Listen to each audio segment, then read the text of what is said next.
Hello नमस्कार साथियों, स्वागत है आपके अपने यूट्यूब चैनल स्कूल वाले मैथ्स के अंदर। दोस्तों, इस वीडियो के अंदर मैं आज कक्षा 8 के प्रश्नावली 2 सर वाले रैखिक समीकरण की प्रश्नावली 2.2 का छठा और सातवें क्वेश्चन का हल देखने वाले हैं। तो आप वीडियो के लास्ट तक जरूर बने रहेगा और अगर आपको वीडियो पसंद आता है तो लाइक करना और कमेंट बॉक्स के अंदर कमेंट भी करना कि आपको वीडियो कैसा लगा और साथ ही हमारे चैनल को सब्सक्राइब भी कर देना ताकि नेक्स्ट वीडियो का नोटिफिकेशन आपको सबसे पहले मिल सके। तो चलिए शुरुआत करते हैं कि 3 लगातार पूर्णांकों का योग 51 है तो पूर्णांक ज्ञात कीजिए। 3 लगातार पूर्णांक दे रखे हैं और उन पूर्णांकों का योग है वो कितना दे रखा है, 51 दे रखा। सबसे पहले आपको ये मालूम होना चाहिए पूर्णांक संख्या कौन सी होती है। 0 से आप धनात्मक दिशा में बढ़ोगे, 0 1 2 3 और इधर ऋणात्मक दिशा में बढ़ोगे, माइनस का 1 माइनस का 2 माइनस का 3। अब ये 3 लगातार पूर्णांकों का योग दे रखा है। अब इनमें से कोई भी संख्या हो सकती है, अपन को ये नहीं दे रखा कौन सी पूर्णांक है, तो इसलिए अपन क्या करेंगे कि माना कि वो पूर्णांक संख्या x है। क्या है? माना पहली पूर्णांक संख्या x है। हल इसमें क्या होगा, माना पहली पूर्णांक संख्या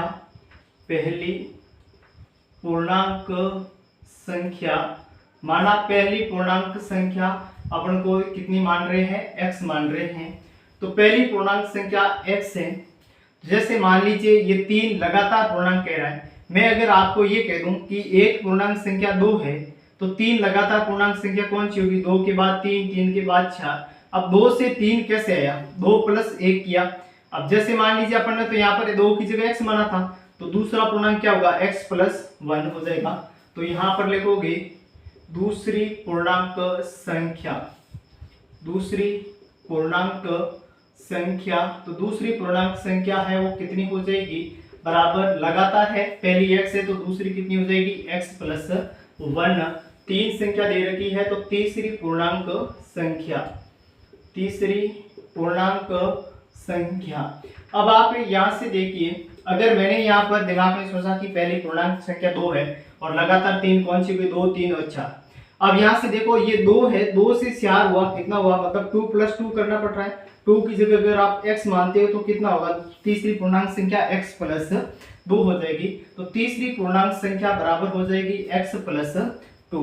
ठीक है, और उसके बाद में अपन को यहाँ पर इन तीनों पूर्णांक संख्याओं का योग दे रखा है, कितना दे रखा है, 51 दे रखा है। तो यहां से अपन कहेंगे प्रश्न के अनुसार क्या दे रखा है, प्रश्न के अनुसार इन तीनों संख्याओं का योग 51 हो रहा है। तो मतलब इन तीनों का योग और 51 ये दोनों आपस में क्या है, बराबर है। समीकरण बन जाएगा, तीनों का योग कीजिए, पहली संख्या x है प्लस दूसरी संख्या x प्लस 1 तो x प्लस 1 प्लस तीसरी संख्या x प्लस 2 बराबर इन तीनों का योग कितना है, 51। मतलब ये और ये दोनों आपस में बराबर है। अब देखिए ये x कितना हो गया, 3x, और यहाँ पर देखिए प्लस 1 और प्लस 2, 3x प्लस 3 बराबर के अंदर दे रखा है 51। और उसके बाद में क्या करोगे, यहाँ पर 3 ये प्लस का है, ठीक है, और इधर आओगे माइनस का कर सकते हो, या फिर ऐसे कीजिए इस 3 को हटाना है तो मैं यहाँ पर 3x प्लस 3, अब 3 को हटाने के साथ प्लस का 3 है, अगर माइनस का 3 करो तो यहाँ पर 0 हो जाएगा, और यहाँ पर अगर माइनस 3 करते हो तो समीकरण के दूसरी साइड भी माइनस का 3 करना पड़ेगा ताकि समीकरण में कोई बदलाव नहीं हो, बराबर की स्थिति में रहे। अब ये 3 और ये 3 कितना हो जाएगा, 0 हो जाएगा, क्योंकि 3 में से 3 गया 0। यहाँ पर कितना बचा, 3x बराबर 51 माइनस 3, 51 में से 3 घटाओगे पीछे बच जाएगा 48। ठीक है, उसके बाद में क्या करना, यहाँ पर 3x है, यहाँ पर x से 3 गायब करना है तो 3 गुणा में x के अगर 3 इसके भाग में करूं तो 3 अपने आप ऑटोमेटिकली गायब हो जाएगा। यहाँ पर हो जाएगा 3x अपॉन 3 बराबर, अगर यहाँ पर 3 का भाग दे रहे हो तो दूसरी साइड भी 3 का भाग देना जरूरी है। 3 एकम 3 गायब हो गया, और यहाँ पर 3 का भाग 3 में एक बार चल रहा है, और 48 के अंदर 3 का भाग 3 एकम 3, एक शेष बचा और 16 बार जाएगा। कितनी बार जाएगा, 16 बार। तो x बराबर 16। अब ये कह रहा है x क्या था, पहली पूर्णांक संख्या x है, तो अपन ये कह लेंगे अतः पहली पूर्णांक संख्या, तो पहली पूर्णांक संख्या बराबर x, अतः पहली पूर्णांक संख्या बराबर x। ठीक है, x बराबर 16, पहली पूर्णांक संख्या 16 आ गई तो फिर ये कहोगे सेकेंड नंबर पूर्णांक संख्या बराबर 16 प्लस 1 बराबर 17, और थर्ड नंबर पूर्णांक संख्या हो जाएगी 16 प्लस 2, क्योंकि x प्लस 2 था, और 16 प्लस 2 करोगे 18। तो ये तीन क्रमांक संख्या है, पूर्णांक संख्या 16, 17 और 18। देखिए अपना क्वेश्चन सही है, यानी इन तीनों का योग अगर 51 आ रहा है तो क्वेश्चन सही है, ठीक है नहीं है। तो यहाँ से अपन क्वेश्चन को हल करेंगे। 17 एकम 17, 17 दूनी 34, 17 या 51, तीनों का योग कितना आ रहा है? 51 आ रहा है, इस दी करेक्ट आंसर। तो पहली पूर्णांक संख्या 16, 17, 18 हो जाएगी। 7 नंबर क्वेश्चन दे रखा 8 के 3 लगातार गुणजों का योग 888 है, तो गुणजों को ज्ञात कीजिए। जैसे देखो 8 का गुणज मतलब क्या है? 8 का पार लेके चलना, जैसे 8 एकम 8, 8 दूनी 16, 8 तिया 24, 8 चौके 32, इस प्रकार से। अब यहाँ से अगर मान लीजिए 8 का पहला गुणज 24 है, 8 का पहला गुणज 24 है, तो अगले गुणज के अंदर बीच में डिस्टेंस कितनी होगी? अगला गुणज 32 है, और 24 और 32 के बीच की डिस्टेंस कितनी है? 8 की डिस्टेंस है। और उससे भी अगला के बीच में, जैसे मान लीजिए यहाँ पर 40 होगा, तो अगले गुणज के बीच की भी डिस्टेंस कितनी होगी? सबके बीच का अंतर तो 8 का होगा। तो यहाँ से 24 से 32 के बीच में अंतर 8 है, लेकिन 24 से 40 के बीच का अंतर कितना होगा? 8, और 8 कितना हो जाएगा? 16 हो जाएगा।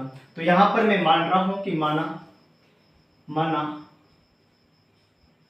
8 का प्रथम गुणज, माना 8 का प्रथम गुणज तो कितना है अपन को मालूम नहीं है, इसलिए अपन कितना मान रहे हैं? x। लेकिन सेकंड गुणज मानो तब कितना होगा? जैसे मान लीजिए पहला 24 था, तो सेकंड कितना होगा? 32 होगा। 24 के बाद 8 का गुणज 32 आता है, तो उसके बीच का गैप कितना? 8 का। मतलब पहला x है, तो दूसरा कितना होगा? x प्लस 8 हो जाएगा। तब आप ये लिखोगे दूसरा गुणज, मतलब किसका है? 8 का दूसरा गुणज, और 8 का जो दूसरा गुणज है वो कितना है? x प्लस 8 हो जाएगा, ठीक है। उसी प्रकार से ये कहोगे 8 का तीसरा गुणज, 8 का तीसरा गुणज, 8 का तीसरा गुणज कितना होगा? 8 का तीसरा गुणज देखो, पहला 24 था, तो 24 के साथ अगर 8 जोड़े तो 32 आ गया, 32 के साथ और 8 जोड़े 40 आ गया। अब 24 और 32 40 के बीच की कितनी डिस्टेंस है? 16 की है। तो मतलब तीसरा जो है वो गुणज हो जाएगा x प्लस 16, ठीक है। अब यहां से देखिए ये कह रहा है तीनों गुणजों का योग 888 है प्रश्न के अनुसार योग कितना दे रखा है? 888, और अपन के अनुसार इन तीनों का योग करें तो बराबर आना से समीकरण बन जाएगा। पहला गुणज दे रखा है x प्लस 8 द्वितीय, और 3 नंबर गुणज है x प्लस 16। इन तीनों का योग आ रहा है, वो कह रहा है 888 आ रहा है। तो यहाँ पर x और x राशि को जोड़ना है, x 3 बार आया, इसलिए है यहाँ पर 3x, ठीक है। 8 और 16 कितने हो गए? प्लस का 24, ठीक है। 8 और 16 24 हो गए। उसके बाद बराबर कितना दे रखा है? 888। अब यहाँ से देखिए 24 प्लस का है, इसको गायब करना, तो अगर मैं 24 में से 24 घटाऊं तो कितना रह जाएगा? 0 रह जाएगा।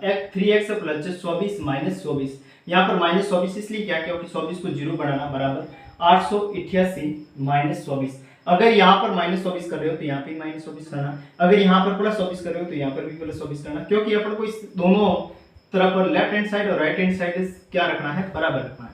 तो यहाँ से देखिए 24 में से 24 क्या है? 0 हो जाएगा, और यहाँ पर रह जाएगा 3x बराबर 888 में से 24 को घटाना है, ये 888, ये 24 माइनस करो, 8 में से 4 गया 4, 8 में से 2 गया पीछे बचा 6, और 8 के 8 कितना बचेगा? 864, ठीक है। अब यहाँ पर x के गुणा में 3 है, 3 को गायब करना है, तो 3x बटे 3 कर दूंगा। अगर यहाँ पर भी भाग 3 का दिया है तो 864 में भी भाग किसका देना है? 3 का ही देना है। ये 3 से 3 गया, पीछे x बच गया, और 864 के अंदर 3 का भाग दोगे तो 3 एकम 3, 3 दूनी 6, पीछे 2 बचे 26, और 8 24, पीछे बचे 2, और 8 24, 288 आ जाएगा। मतलब कहना करते हैं कि x बराबर 288। अब आप क्या लिखोगे? x क्या था? x 8 का प्रथम गुणज था, इसलिए आप लिखोगे 8 का, यहाँ पर लिख लेता हूं मैं 8 का, अतः 8 का फर्स्ट गुणज, ठीक है। अतः 8 का फर्स्ट गुणज मतलब प्रथम गुणज बराबर x बराबर कितना आ गया? 288। उसके बाद में 8 का सेकंड गुणज कितना होगा? तो 8 का सेकंड गुणज क्या है? x प्लस 8, मतलब x का मान 288 है और प्लस कर दो 8, ठीक है। 288 के साथ जोड़ोगे 8 16 और 296 हो जाएगा। ठीक है, उसके बाद में इसका जो थर्ड गुणज आएगा 3 नंबर गुणज है वो x प्लस 16 है। x का मान 288 और प्लस 16 करना है। ठीक है, 288 के साथ में 16 जोड़ना है और आ जाएगा 3 चौक 4। अब अगर पहला गुणज 288 है, दूसरा 296 है और तीसरा 3 चौक 4 है, अगर इनमें तीनों को जोड़ूं तो इनका योग है वो 888 आना चाहिए। देखिए पहला 288 है, दूसरा गुणज 296 है और तीसरा गुणज है 304। जोड़ेंगे 6 और 4 10 और 8 18 का 8 हासिल का 1, 8 और 1 9 9 और 18 का 8 हासिल का 1, 2 और 1 3 3 2 5 और 3 कितने हुए 8 888 आ रहा तीनों का योग, इसलिए अपना करेक्ट आंसर। तो इस वीडियो को अंदर इतने, अगर आपको वीडियो पसंद आया तो लाइक करना और अपने दोस्तों के साथ वीडियो को शेयर करना। मिलते हैं नेक्स्ट वीडियो के अंदर, तब तक के लिए वंदे मातरम, जय हिंद।